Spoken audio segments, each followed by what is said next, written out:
ലണ്ടനിലെ ബ്ലിറ്റ്സ് തുരങ്കങ്ങൾ വിനോദസഞ്ചാര കേന്ദ്രങ്ങളാവുകയാണ്. രണ്ടാം ലോക മഹായുദ്ധ കാലത്തെ രഹസ്യ തുരങ്കങ്ങൾ 2028ഓടെ പൊതുജനങ്ങൾക്കായി തുറക്കും. മധ്യ ലണ്ടനിലെ തിരക്കേറിയ തെരുവുകളിൽ നിന്നും 100 അടി താഴ്ചയിലാണ് ഈ തുരങ്കങ്ങളുടെ ശൃംഖല സ്ഥിതി ചെയ്യുന്നത്.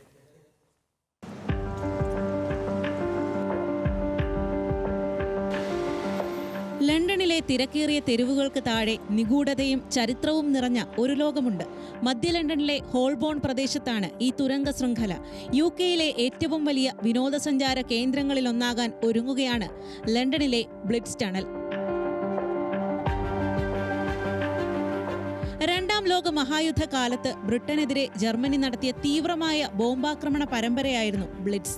1940 സെപ്റ്റംബറിൽ ലണ്ടനിലും മറ്റ് നഗരങ്ങളിലും തുടർച്ചയായി 57 രാത്രികൾ നാസി വിമാനങ്ങൾ bomb വർഷിച്ചു.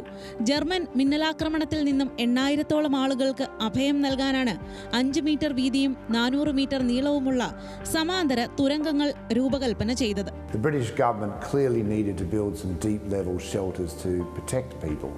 And so between 1940 and 1942 the British government built these tunnels and some others in London to protect people.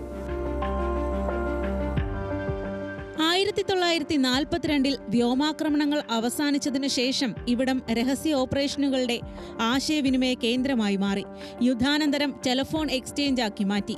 ആണവ യുദ്ധമുണ്ടായാൽ സർക്കാരിന് ഉപയോഗിക്കാനുള്ള ബങ്കറും ഇവിടുണ്ടായിരുന്നു. 1980കളോടെ സാങ്കേതികവിദ്യ മുന്നേറുകയും ബ്രിട്ടീഷ് ടെലികോം ഇവിടെ നിന്ന് മാറുകയും ചെയ്തു. 1950കളിലും 60കളിലും ഉപയോഗിച്ചിരുന്ന സ്വിച്ചുകളും കൺട്രോൾ പാനലുകളും ജനറേറ്ററുകളും ഇവിടെ കാണാം.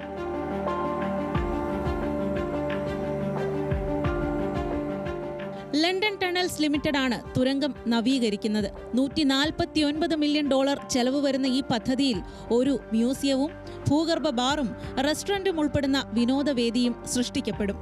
ടണലിനുള്ളിലെ ടെലികമ്മ്യൂണിക്കേഷൻ ജീവനക്കാരുടെ പഴയ ബാറാണ് പദ്ധതിയിൽ നവീകരിക്കുന്നത്. ജെയിംസ് ബോണ്ട് കഥാപാത്രത്തിന്റെ സൃഷ്ടിക്ക് പ്രചോദനമായതും ഈ തുരങ്കമാണെന്ന് പറയപ്പെടുന്നു. 2028ഓടെ ടണൽ തുറക്കാനാണ് ലക്ഷ്യമിടുന്നത്.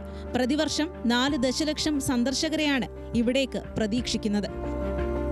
International desk, news Malayalam.